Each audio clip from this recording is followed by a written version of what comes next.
Chapter 12. A Cursing Contest and a Hangman's Noose.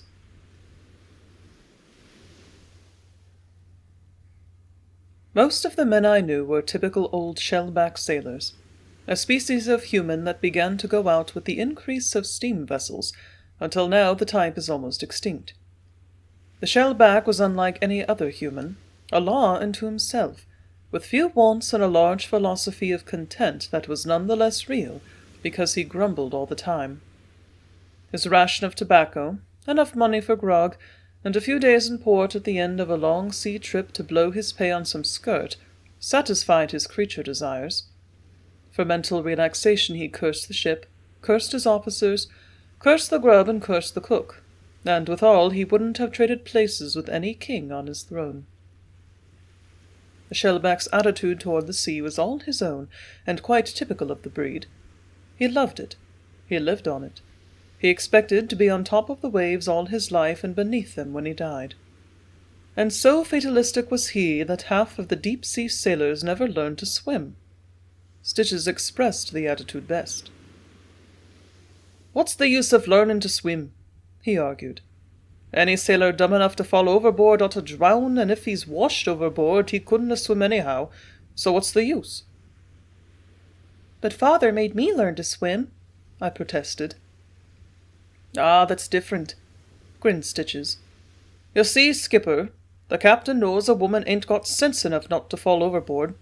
Now, if you was to fall overboard and couldn't swim, some dumb sailor, whether he could swim or not, would jump in and get drowned trying to save you. But being as you can swim, if you fall overboard, nobody don't worry. They just toss you a rope and you pull out by yourself, and the captain don't lose no good sailor. All that happens is you come back aboard and you get your stern tanned with a rope's end to warm up the chill. No, ma'am, captain ain't going to let no good sailor go dead trying to save a woman." Quite unconvinced, I puzzled over Stitches's point of view, but it was not until some years later, in one tragic moment, that I learned how wide can be the difference between a man's philosophy and his action in crisis. Next to Stitches, the most interesting shellback I ever knew was John Henry, a withered old seaman close to 70, with a cracked whisky voice and a face so furrowed that it looked like the relief map of a mountain range.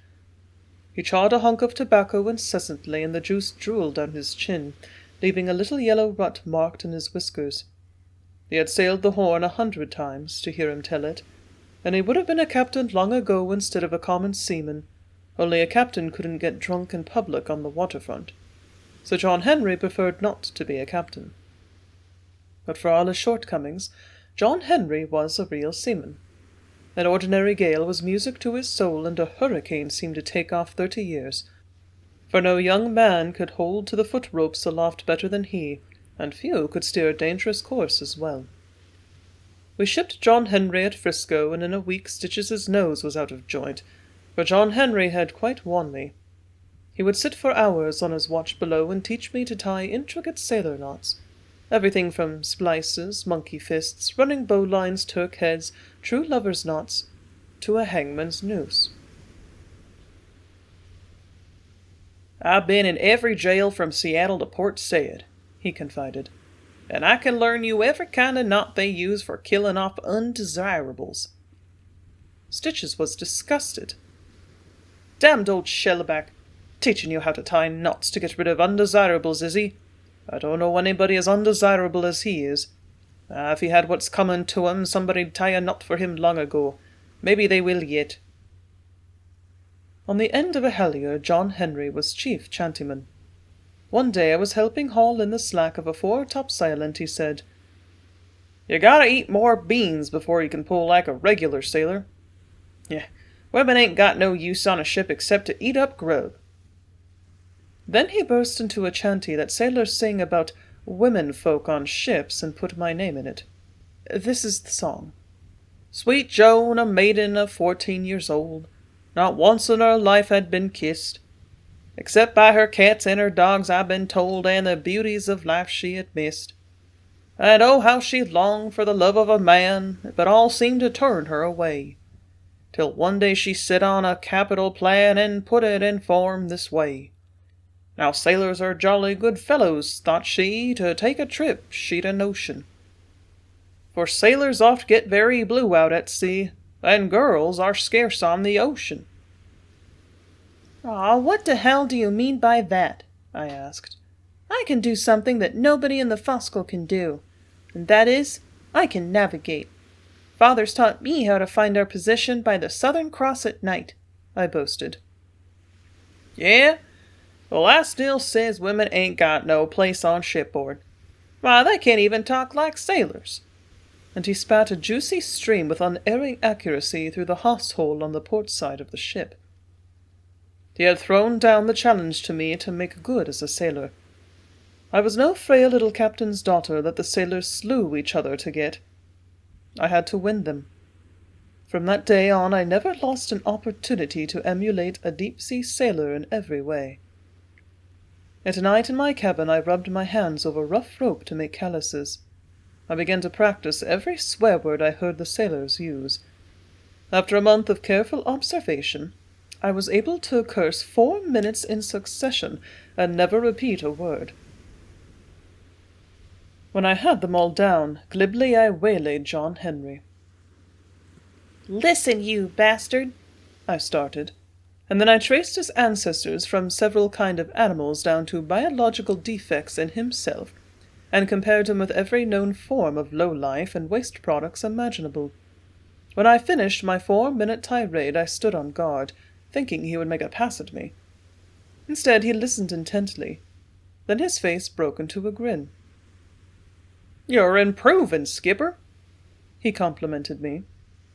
I was so elated at winning his approval that I thought I would try my vocabulary out on my father. I went up on the poop deck where father was sitting smoking his pipe. "Tell me to do something," I invited him. "Now, what are you up to?" he asked suspiciously. "Just you tell me to do something, as if I was a sailor in the Fossil," I repeated. "All right," he replied, pleased at what appeared to be my desire to work. "You get a chip hammer and chip the rust off the anchor chains. They got to be given a coat of red lead to keep 'em from rusting away." Then I let fly with my newly acquired sea language. I got as far as 1/2 minute of it when I felt myself going through space toward the cabin below, with my father attached to my collar in the seat of my pants. "Where the so-and-so did you hear any such language as that?" he shouted. "From you when you was tacking ship and the wind won't catch the sails," I answered, wishing I had never learned them.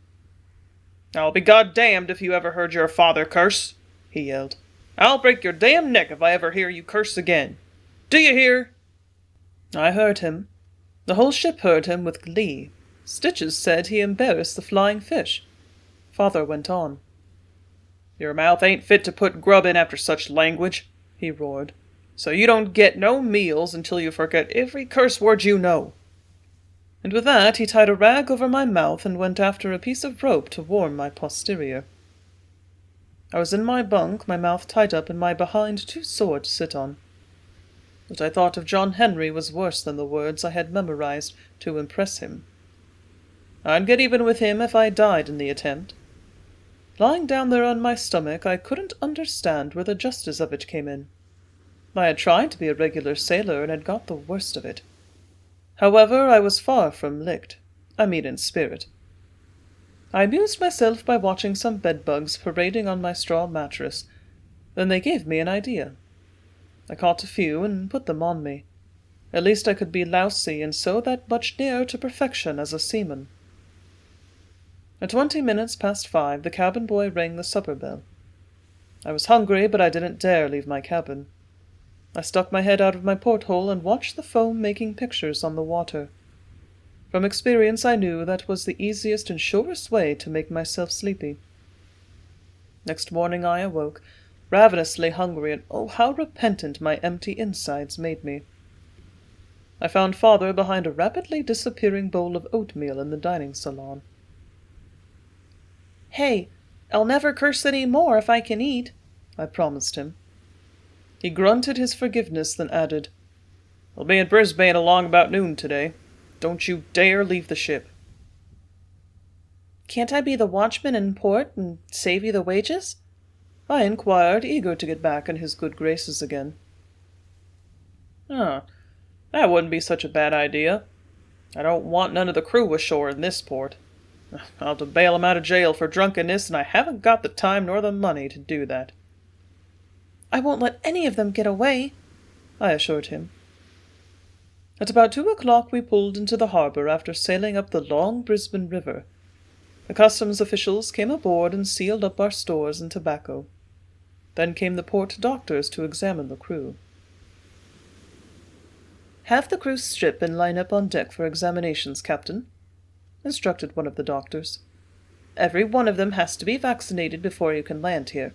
We've got some smallpox ashore started by sailors off a ship from China and the Philippines, and the harbor is under quarantine." I hurried down to the main deck to take my place in the lineup of the crew. I was the last in line. The doctor looked at me curiously and then said, "Well, well, little one, if you aren't the very picture of health," and he pinched my muscles admiringly. "No, I'm not," I assured him. "I have had everything the sailors have, worse than they get it. Better vaccinate me good," I advised. "I even have bedbugs on me." The doctor looked horrified, but he dug into my arm with 3 long scratches even deeper than the men's. It hurt like the devil, but I was very proud at that moment because I had as many as John Henry, and just as deep. To this day I carry those scars, proud proof of my equality with sailors. Before Father went ashore with the customs officials, he admonished me again to let no sailor have shore leave. "The mate will be busy discharging cargo, and I may not be back before late tonight, so you keep your eye on the gangway." I took up my station at the gangway and chawed on some dried prunes. They were as close to seaman's tobacco as I dared attempt. The cabin boy tried to go ashore, but I pushed him back.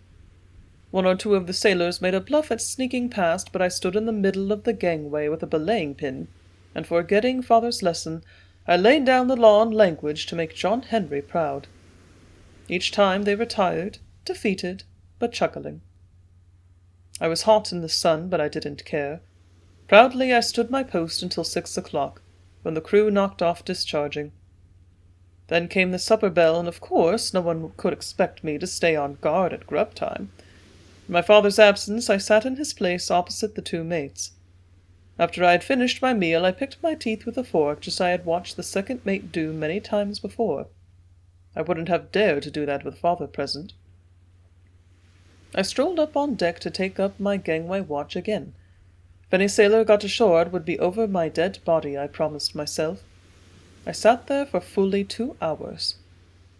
There was no sign of life from the Foscul. Not one man came out to cross that gangway and go ashore. "Huh," I gloated to myself. "They're afraid of me. They know they can't get away with anything with me here watching." I was so full of my own sense of importance and authority that I didn't suspect anything queer in the silence forward until the cabin boy came aft, after taking the dinner basket back to the galley. "All of them guys forward is ashore, and I'm going to go ashore too." He sniffed at me contemptuously. "What?" I asked, too surprised to believe I had heard him aright. "Sure, they all went ashore while you was eating your grub. Nobody left forward except the cook." What could I do? I had gained Father's respect only to lose it when his back was turned. I thought at first I'd go ashore and find the sailors in the saloons and bring them back on board before Father got back. That plan wasn't wise, though, for if I left, the cabin boy and the 2 mates might go ashore in my absence, and I would be a complete failure. I took up the belaying pin and perched myself on top of the gangway and waited. I waited until long past midnight before I heard a human sound on the dock. Suddenly my ear caught a thick, throaty song dimly coming from among the cargo piles on the dock. "McGinty's back again. He's dressed up like a dandy. He's down at Mike's saloon. He's drinking wine and brandy." It was the voice of John Henry singing the old sailor's funeral dirge, McGinty. McGinty is the legendary sea captain who sank to the bottom of the sea, and when sailors get drunk, their favorite vision is of McGinty arisen from the dead and drinking in waterfront saloons. "John Henry!" I called as loud as I could. I got no answer except his drunken voice rising in the old song. Then he weaved out from the shadow of the cargo piled on the wharf to stand at the foot of the gangway. He was so drunk he could hardly keep his balance. He made 3 gallant efforts to place his foot on the bottom of the gangway. Finally, by grabbing the hand ropes, he pulled himself aboard and toppled over on the deck. I lifted him up and shook him violently. "John Henry, stand up!" I shouted at him. He babbled something unintelligible and drooled down his shirt front as I shook him. His bloodshot eyes focused on me and held there. "Get your old man to give me money for whiskey. Gotta have whiskey." "You'll get a kick in the seat of your pants, that's what you'll get," I answered him. "Gotta have money for whiskey. Only want whiskey." He insisted, and he started to sob pathetically. "Oh, you're drunk, John Henry. Come on and get forward into your bunk." He pulled away from me and demanded through his sobs, "You going to get old man to give me some more money?" "He isn't here, John Henry. Come on and get forward and turn in," I coaxed him. "You get me money for whiskey or I'll croak." His body began to tremble. His lips were blue, his eyes fiery and bloodshot. "I don't care if you croak or not," I answered, for I had heard threats like that before. "All right, gonna croak. You watch me. I'm gonna croak." And he started forward. I followed, hoping to get him safely to his bunk. Just beneath the fossil head, he picked up a long piece of rope that was coiled there on the stanchion. "See this rope? Gonna croak if you don't get old man to get me money, see?" And he burst out crying again. He tied the piece of rope into a hangman's noose, 9 slip knots on the loop, just as he had taught me to tie it months before. He held the noose up to my face and said once more, "I'll croak if you don't." Of course I didn't believe him, so I just answered, "All right, John Henry, you'll feel better when you do." Instead of quieting, that seemed to set him off again. He slipped the noose over his head and thrust his face right up against mine. "Do I get the money?" he half shrieked in his cracked whiskey voice. Scenes with drunken sailors were no novelty to me. They always made dire threats against themselves or the captain or their mates, and then they stumbled to bed and forgot it. Now I lost patience. "You don't get a damn cent," I yelled back at John Henry. It almost seemed to sober him. He straightened. "You'll be sorry," he said, and turning with great dignity, he marched out of sight forward with the hangman's noose around his neck and the rope trailing on the deck after him. I turned, and with what I conceived to be equal dignity, marched back toward the gangway. Duty called me. There would be more drunken sailors to drive to their bunks.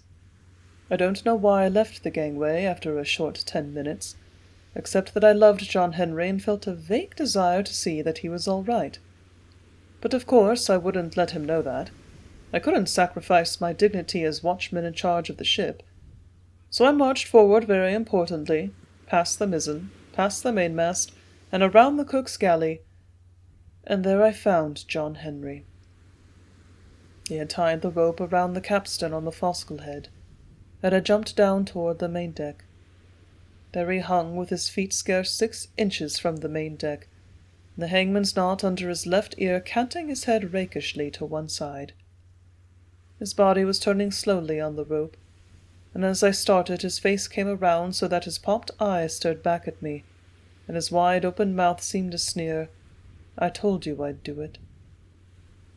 Staring into those popped eyes, I couldn't cry out. I couldn't move.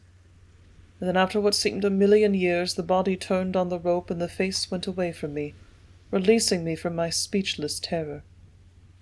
I shrieked.